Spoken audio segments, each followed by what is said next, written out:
అలాగే ప్రతిరోజు కూడా గొప్ప హారతులు సమర్పింపబడుతుంటాయి.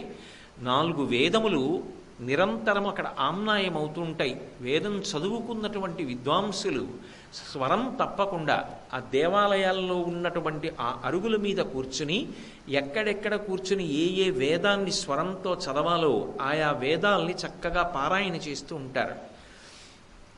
శ్రీశైలంలో భ్రమరాంబ అమ్మవారి యొక్క అభిషేకాన్ని ప్రత్యక్షంగా చూడడం కుదరదు. భ్రమరాంబ అమ్మవారి యొక్క అభిషేకం మాత్రం ఎప్పుడు ఒక్క ప్రధాన అర్చకుడు మాత్రమే తలుపు వీసి నిర్వర్తిస్తారు. అంత గొప్పదైనటువంటి భ్రమరాంబ దేవాలయంలో ఎప్పుడూ కూడా భ్రమర నాదం వినపడుతుంటుంది.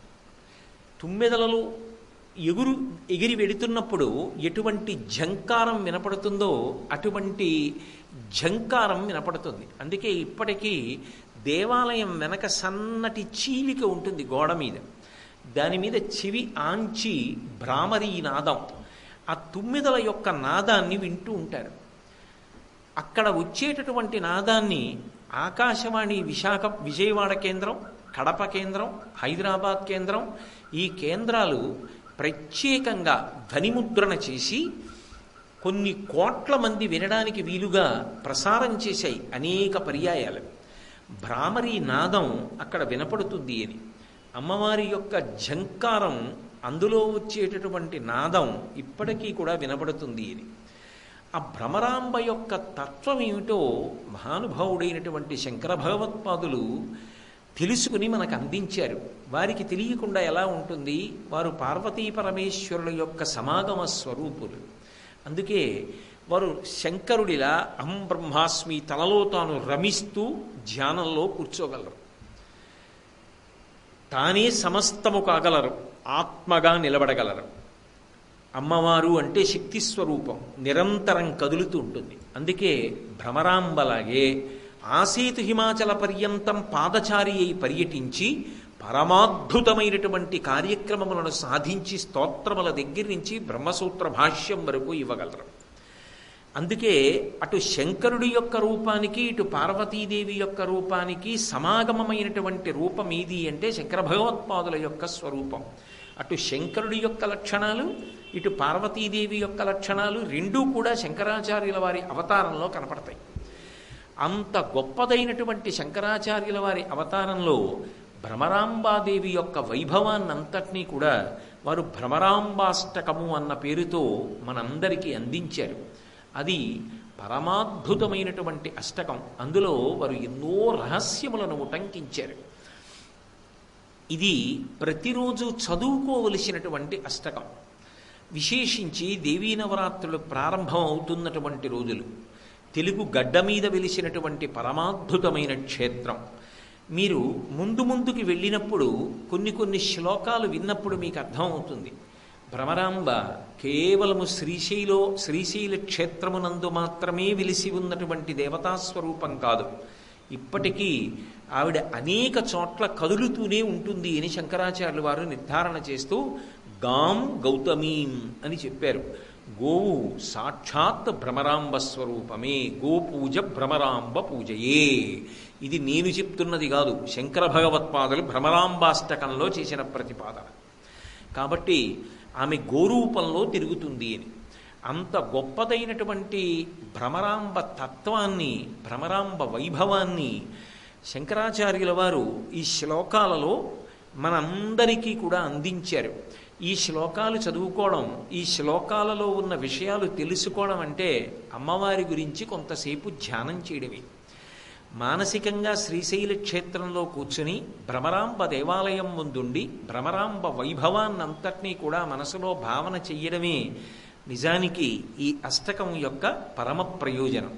అందులో శంకరాచార్యుల వారు మొట్టమొదటి శ్లోకాన్ని ప్రారంభం చేస్తూ చాంచల్యారుణలోచనాంచిత కృపాం చంద్రార్ధచూడామణిం అంటారు.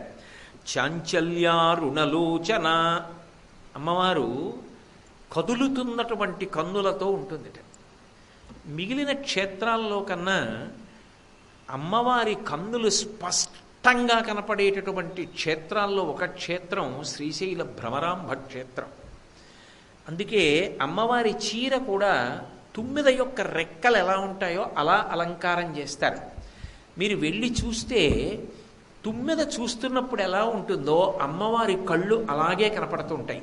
నల్లగుడ్డు దగ్గర నుంచి పక్కన తెల్లగుడ్డు వరకు అంత స్పష్టంగా ఉన్మేష నిమిషోత్పన్న విపన్న భువనావళి. ఆ కనురెప్ప మూస్తే లోకాలకి ప్రళయం సంభవిస్తుంది. అందుకే కనురెప్ప వేయకుండా అలా చూస్తూనే ఉంటుంది.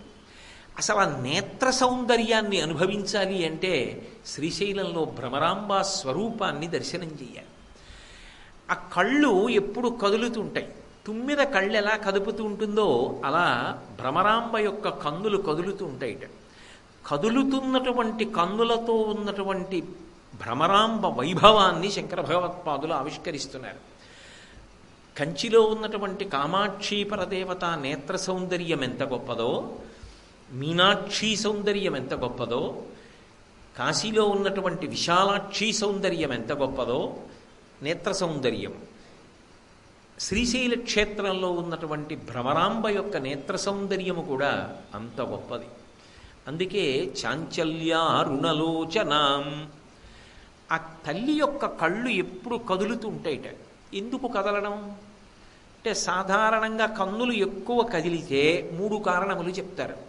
ఒకటి భయం కారణం కావాలి, భీతహరిణము అంటుంటాం కదా, లేడి కన్నులు కదుపుతూ ఉంటుంది ఎందుకంటే భయం చేత అని.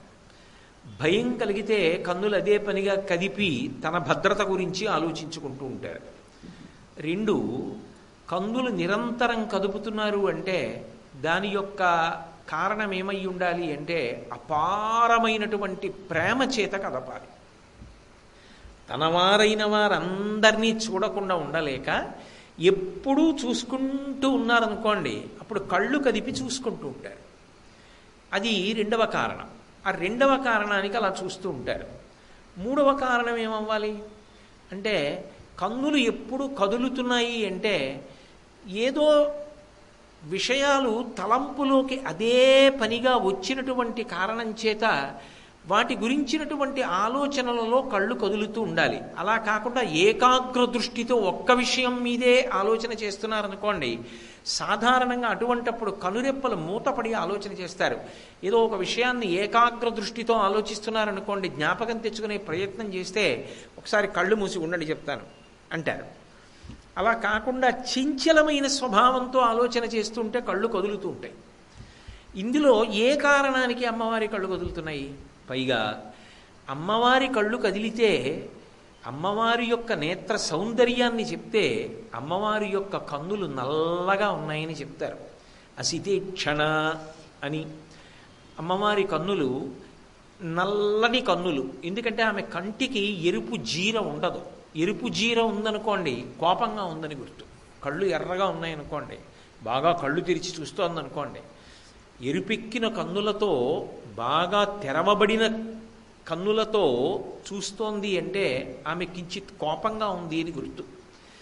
శంకర భగవత్పాదులు ఈ శ్లోకాన్ని ప్రారంభం చేస్తూ అమ్మవారి కన్నులు నల్లగా ఉన్నాయని చెప్పలేదు. చాంచల్యారుణలోచన, అరుణలోచనములుట అంటే ఇరుపెక్కిన కన్నులతో చూస్తోంది. అదేమిటి? ఎందుకు ఆవిడికి కోపం?